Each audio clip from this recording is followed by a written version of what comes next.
Hey guys. Okay, another teachable moment here.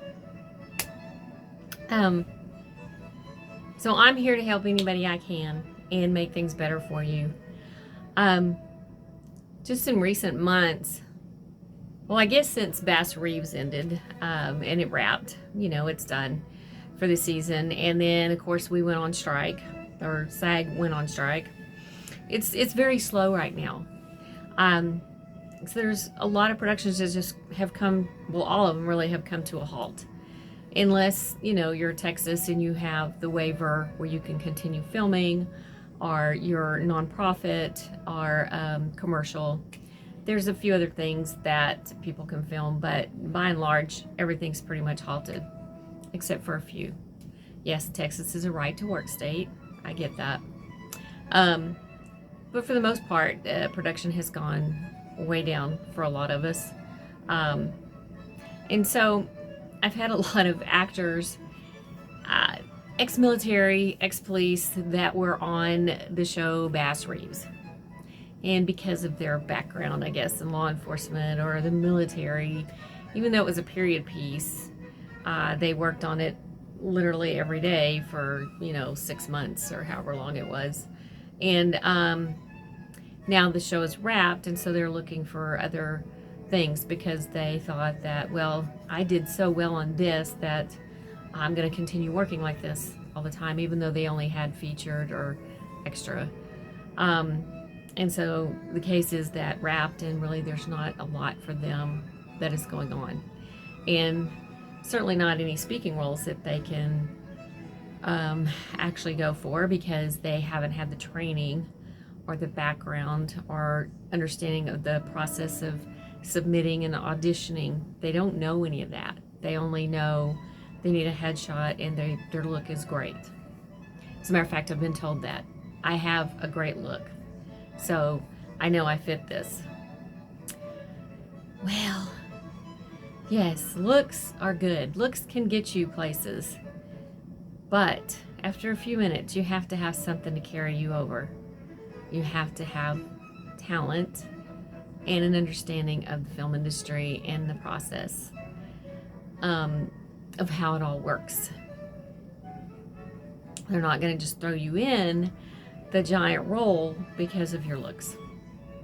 It might be possible, but it just depends on your acting ability. Not saying it can't happen, but it's very rare. So I've had quite a few of them argue with me privately and ask me questions of why do I need training. Experience that I have is plenty. It's enough. I know I'm experienced enough to where people can see that on camera. Well, maybe they can see the experience of carrying a gun or loading a gun, or pretending to be a doctor, or whatever the case may be. Law enforcement, how you hold your gun, all that stuff. It doesn't make you an actor. You still have to have the process, the training, and the coaching. You have to know certain things when you're in front of the camera. And so, yes, definitely you need training and coaching still. And I think a lot of them have worked a lot. There's a difference in the Texas market here. And I'm sure it's in California. I'm sure it's everywhere, but specifically in Texas, it is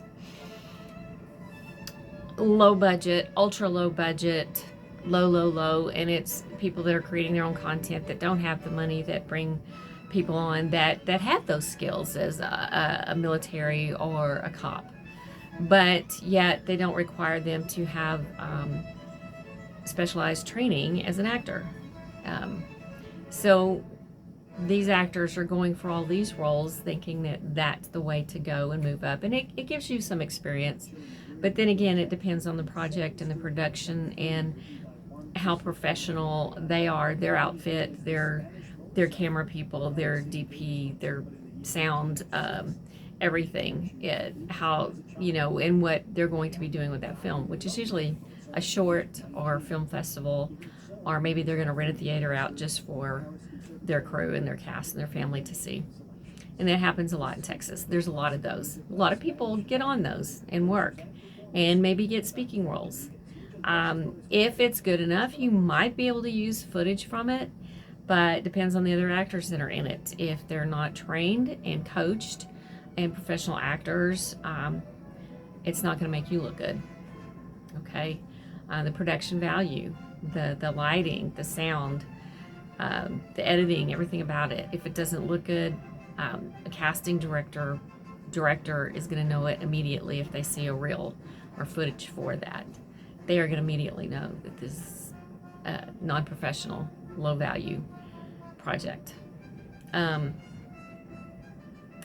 know, and it's fun to play. It's fun to play those things if you have the time and the money to do it, because it is going to cost you more money to do those. Otherwise, you know, if you find yourself with nothing to do,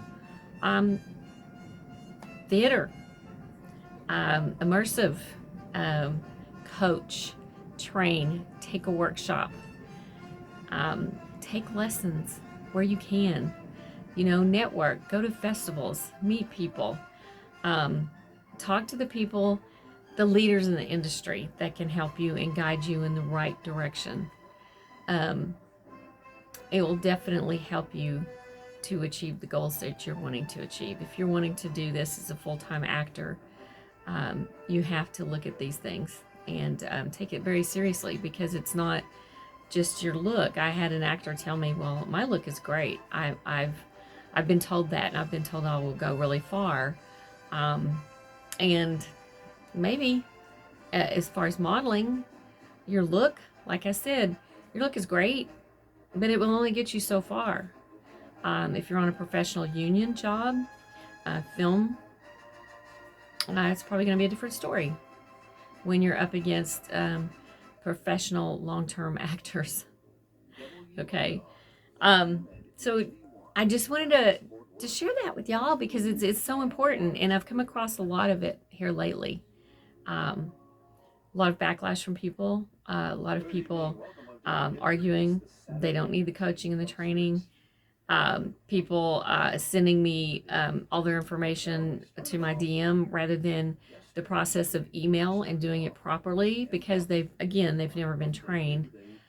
They think that that's the way you do it, because that's the way the low budget local projects do things, because they don't have a budget, so it's fine with them for people to send them in this manner, but it's not in a professional manner to DM somebody all your information.